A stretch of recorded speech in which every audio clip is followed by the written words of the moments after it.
My name is Marina Tertarian. I use she, her pronouns, and I will be your host on this stage for the remainder of today and all of tomorrow. I am joining you from North America in the indigenous region of the Tongva people, also known as modern-day Los Angeles, California. A little bit about me, so you know who you're hanging out with the next couple of days. I am a design director, educator, and entrepreneur from Armenia, living in Los Angeles. My work focuses on designing for equity, challenging power imbalances within services and systems, and creating more pathways for more people to do design. I run a design studio and soon to be launched education platform called the Y Lab. And you may also know me as the host of the podcast, Why Service Design. Even though my design practice combines design at the intersection of things like social sciences and the arts, but as I like to say, service design is my extreme sport. So we're going to have a lot of fun. I am really excited to kick off the next block of talks. It contains a lot of the most important areas of inquiry for our industry around individual improvement. And I think it's part of these topics that are really necessary as we design toward a more equitable and just world. So before I introduce our next speaker, I want to remind you that you'll have a chance to interact with our speakers by asking questions. You might be familiar with the Q&A functionality in Brella, so you can add questions and upvote them. And after these series of chats, we will have a Q&A panel with all of them. So with that, our next wonderful speaker is Max Masure, who is a community-centered service designer and author. Max is a leader in the diversity, equity, and inclusion space, and they are a founding member of the SDN's Diversity, Education, and Inclusion Advisory Board. They're going to be speaking about a topic that has been very relevant across all industries, understanding and silencing imposter syndrome. Max will also be releasing a book around this topic very soon, so we've all got something to look forward to. Welcome, Max. Take it away. Hi, everyone. I'm very happy to be here with you today. I have some activity for you. This talk is usually a talk I do for like 1 or 2 hours, but I wanted to bring you a bit of an overview of what we can do for imposter syndrome. We are experiencing imposter syndrome. And so I came up with some activities to find ways to find our inner power. Before we start, I wanted to remind you that you can care for yourself and you can take a break and get some water. And like always know when we do conferences how we it's always on. So I think it's important to remind ourselves to take care of ourselves. I wanted to, if you want to reply on the chat, some of these statements. And to tell me if you feel the same way I do. Did you ever feel like you didn't do enough to prove that your work was good? I know for myself that I very often, even now that I have more tools to overcome imposter syndrome, I still have moments where I feel like I don't do enough, that my work is not going to be perfect. And that's part of the imposter syndrome that some of us are experiencing. Do you get nervous waiting for feedback from a manager? I still struggle with that some days, sometimes, that having an authority above me that's going to decide if my work was good enough, if I need to make a new change into something. So that's something that I also struggle with. And the last one I wanted to check with you, if you feel the same way, is like if you had difficulties celebrating a success, finding reasons why it was not successful, or pointing other people who should be celebrated instead of you. I know that I do that also quite often, and I catch myself and I try to really remind myself that the work I did was part of my work and not just someone else. So there's a lot of imposter syndrome in those statements. So if you ever said yes, if you feel like you did feel that, you're in the right session today. So I have a document I want to share with you that I posted in the chat. It's a Google Drive, and it's a document where we're going to work together. So I'm going to let you click on the link on the chat, and I'm going to share my screen with the same content. So if you get the PDF that is into the Google Drive that I sent in the chat, if you want to follow along, you will see that the first page is just the cover, but the second page is the beginning of the activity I want to run with you. I open it as a PDF because we can type our answers, and I want to do that alongside with you. So the first step in that activity is to find a success that happened recently. For myself, I'm going to do it the same exercise as you. So you can use a piece of paper or the PDF. So my most recent success, yeah, I think you should be able to see the link in the chat. If not, you can just follow along, or you can take a piece of paper. So my most recent success is publishing a book. So I'm going to write that here. Publishing a book was my most recent success. And the first question is, how did I go there? Sorry. How did I go to the publishing a book? So for me, like what happened just before that is that I ran some workshops about imposter syndrome, and I got great feedback from friends and people who joined my imposter syndrome workshop.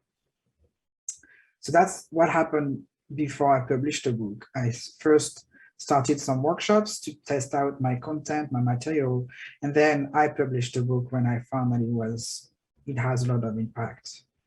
And I want to go one step before. How did I get there? How did I run workshops around imposter syndrome? Well, the step before that is like I solved my own imposter syndrome issues by using service design skills. And that's how I came up with those workshops. So when I go one step back in the past, I solved my own imposter syndrome by using service design skills. And then I was able to do workshops with folks, and then I published a book. And what is the step before that? I was trained as a service designer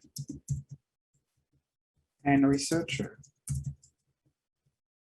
And that's what led me to use those tools of being a service designer to overcome my own imposter syndrome, which led me to do workshops, which led me to have published a book. So you can do the same exercise for you, and like going back one step at a time in the past. And the last page of this activity is like a recap of what we just did. So my success is publishing a book. And how I got there, I ran workshops. And how I got there, I solved my own imposter syndrome. Imposter syndrome with service design. And then what happened before that, I was trained as a service designer and researcher. So that tool is great to remember that is not out of luck that we have our success. So here, I sometimes, when I'm in the part of publishing my book, I sometimes feel like I'm a big imposter, that I don't know how to write a book. How come I'm writing a book myself? So I'm now with that laid down of like that tree of like, I know the trunk of my tree is the reason why I am totally legit to do what I'm doing. as being a researcher and a service designer, I have the skills to publish a book. So in the last page on this activity, I recap by doing, I successfully did publish a book because I did train myself to be a service designer and a researcher. So next time when I'm gonna have some self-doubt about why am I an author, why am I the one writing a book, I can remember that shortcuts that I made to myself. Like, I published a book, I successfully published a book because I trained myself to be a service designer and a researcher. And that's something that I do quite often, to remember that there's nothing around luck. There's nothing that had me handed to me and I don't deserve it. So that's this exercise. And if you want to post in the chat, if you did this exercise, what did you notice? Or what surprised you? How did it make you feel to do this exercise? And if you did not do it, you can keep the PDF. Hopefully you managed to download it, or to keep a screenshot of this page and try to do it later on when you have more time. Usually I do those activities with an audience that is part of the workshop. So that's a bit different today. So I don't know if you did it or not. I'm gonna share some tips now on how to identify someone who might have imposter syndrome, because we have our own imposter syndrome, but we also want to support people in our team, in the people we work with, or our own audience if we are a facilitator. And those signs are not completely obvious that someone might struggle with imposter syndrome. So someone who is highly productive, like doing a lot of things all the time, might be someone with imposter syndrome. Someone who is also very hard for them to delegate, and they never ask for help. They might see that as a weakness. Might also be someone who has some imposter syndrome. Someone who is like jumping into a lot of roles and being very busy all the time and trying to own a lot of roles. And I'm very guilty of that. I do too many things, and I know it doesn't help with my imposter syndrome.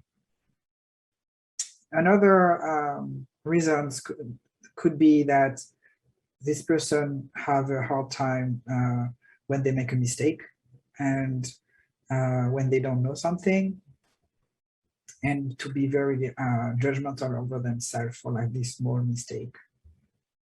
And the last one, which I think we can relate a lot, is difficulty in celebrating a success. So that's why this exercise we just did is helping remind ourselves that we deserve the success, we deserve the reward, we deserve to celebrate a success because it's coming from our own hard work and not just some random luck or serendipity. We are the successes that we build, and it's a difficult step to start welcoming celebration for success. I'm still also struggling sometime with that, and I literally have to make a pause and like really write down, okay, I did publish a book. That's not a small thing, and I did publish a book because I am a good service designer and researcher. And keeping like remind ourselves so we can reprogram our brain to really understand that we are the reason why we are successful. And I also wanted to throw some ideas on how we can support our teams and people around us. We can celebrate their success. So having a habit of when something good happen to like really name it and say, hey, you did a great job there. Or because of you doing this work, we were able to achieve this very bigger success. And thank you for that. And to make that a habit in the culture of our company and teams. What I've seen is like a weekly celebratory meeting. So maybe on Monday morning to celebrate what happened the past week and to give some shout outs to people who accomplished something like even small things, but like rewarding people by words at least. And as leaders, I think it's very important that we role model that we can ask for help and to really show that being welcoming other people to help us will have a long lasting effect on the rest of the team, because then they also will be more feeling more comfortable asking for help. And I want to also encourage to have a mistake welcome culture.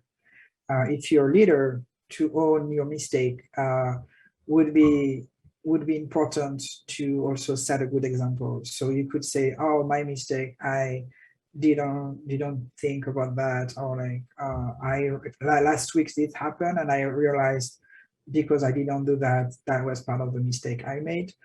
Really being like welcoming mistakes, so then everyone in the team can also feel more comfortable when they do a small mistake. And also then if you're part of a team or a company, you could recommend some books, articles, and talks around imposter syndrome, around self-doubt, around confidence, to have discussions with the rest of the teams. We work hard, we all have like difficult goals to meet, and I think if there's like human side of it to go all together into imposter syndrome that we most likely all experience at some point. So before I leave you, I wanted to share the book that I'm publishing, and because you joined this workshop, I wanted to offer a coupon code of $10 off, and the coupon is workshop. And you can find that on my website at maxmasure.com. And on the PDF, if you downloaded it, you can also find on the last 5 pages of the PDF, you have the five types of imposter syndrome. I won't have time to go through them today, but if you downloaded the PDF, you'll be able to have them with you to look on your own time. That's it for me. Thank you.